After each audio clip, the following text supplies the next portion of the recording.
L'Italienne de Robert Vitton. Souvent je poussais sa porte.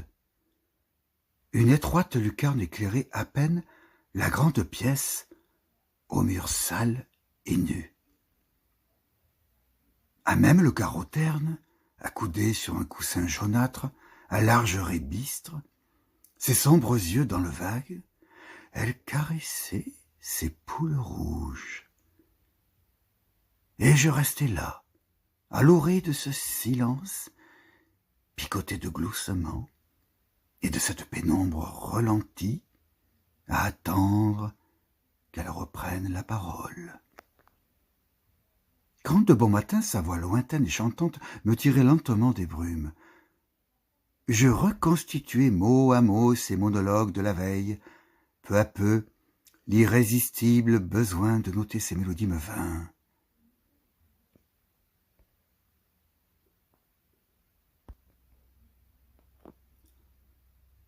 Je ne m'inquiète pas pour toi. Les jours allongent. De la terrasse du Café Bleu, je suis le manège cocasse des gosses qui rabattent des clients pour le compte du passeur. Là-bas, au cœur d'une ancienne musique tourbillonnante, des vieilles gens à fourche, leurs petits trognons sur les chevaux de bois. Parfois une rose aiguë mon guéridon. Le garçon est très prévenant envers moi. Je crois qu'il me désire. Je m'impose tout de même quelques instants de lecture. Je bois de la limonade. Au premier hurlement des sirènes de la Tuilerie, je m'empresse de régler mes consommations et de remonter le boulevard. Pour éviter le flot des ouvriers, je me réfugie dans une librairie où je feuillette des revues et les catalogues de parution. L'autre semaine, dans le square de la ville basse, un homme, guère moins de 40 ans, brun, une barbe de plusieurs jours, gabardine beige, boutonnée jusqu'au col, m'a offert des pralines. Je lui ai parlé de nous et de ton métier. Il m'a dit avoir longtemps habité le pays, mais n'y pouvoir séjourner. Il a insisté pour que je l'accompagne à la gare. Dans l'autobus, nous étions seuls. À la hauteur de l'usine à gaz, de la halle aux poissons et de la fontaine des 4 masques, il a fermé les yeux. Nous n'avons échangé aucun propos. Dans le hall, il a serré mes mains dans les siennes et il a pleuré. Tu vois, tous les locataires, à un moment ou l'autre, avaient poussé sa porte. Quelques-uns assidus déposaient quotidiennement de la nourriture dans une boîte en fer-blanc et prenaient des nouvelles de l'italienne. Ponctuel, il ne dérangeait en rien mes contemplations. J'attendais de plus en plus impatiemment cette voix matinale qui m'arrivait toujours aussi fragile et envoûtante. J'attendais cette voix qui brodait les pages de mon calepin. Les journées sont longues. J'aime, sous la pluie fine, à descendre les 43 marches et à empreindre mes pieds nus sur le sable tiède de la Calanque. C'est ici le plus bel endroit de notre amour. Tu m'y parles de tes projets, de la lumière de Turner, des épousailles de l'Adriatique, de l'asthme, de Vivaldi, de Venise sous la neige. Tu m'y parles de ton enfance, de ta mère, des esquisses de Debussy. Je t'aime. De ton rocher, tu diriges des vaisseaux fantômes pris dans les vents et les cuivres, les équipages grégoriens encordés sur les cimes écumeuses, les nocturnes des pêcheurs de lune.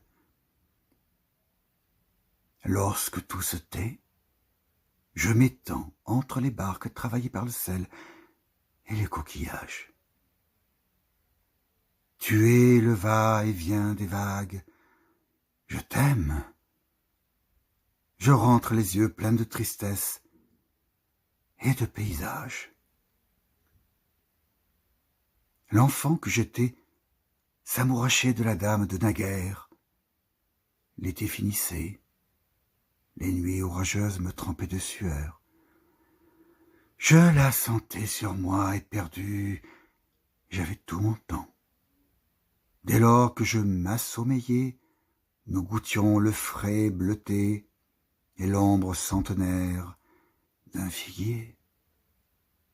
Nous nous perdions sur les penchants d'une butte ou sur des chemins de ronde suspendus dans le vide. Nous nous retrouvions. Nous ramions sous des arcades de noirs feuillages. Nous nous déprenions et nous nous reprenions. À bout de force, nous nous endormions dans un champ de violettes. À la fin, le jour pointait. Je rassemble des coupures de journaux. Le public t'acclame. Je me veux un mal d'avoir égaré des photographies de Berlin. Dans les rues, les affiches sont de plus en plus laides. À la bibliothèque municipale, une jeune fille m'a souri. La fenêtre de son garni regarde sur l'immense toit ondulé de hangar. Elle a servi un rafraîchissement. Passionnée, elle a de la conversation. Nous avons dîné sur le pouce.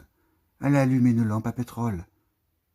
Avec des amis, elle envisage de mettre en scène une nouvelle de son propre cru. Nous en avons lu de longs passages. C'est de bonne fabrique. L'histoire de femmes qui s'aiment, le lieu, Dunkerque, l'époque, les bombardements, la musique, le concerto pour violon de Sibelius. Mon accent séduit. Elle est dunkerquoise. Nous ne nous reverrons jamais.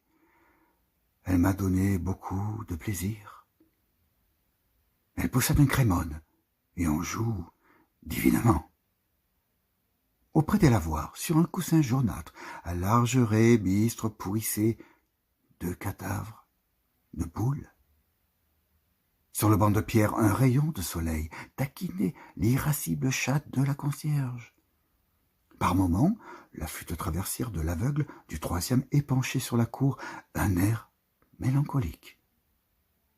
Muets, les locataires tournaient, de mornes regards vers la façade éraillée. J'ai essayé une robe longue, elle m'allait à merveille. Je ne l'ai pas achetée. Quoique peu fatigué par le changement de saison, je m'efforce de parachever nos récits de voyage. Ton éditeur est fortement intéressé.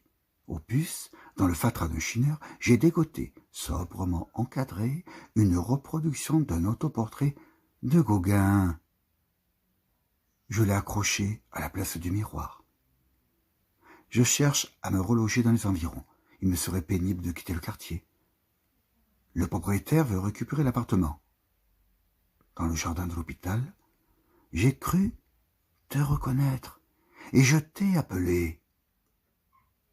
Tu as mordu mes lèvres, il faisait gris. Alors j'ai porté des fleurs au cimetière. J'entends encore le bruissement des feuilles mortes sous les pas des infirmiers.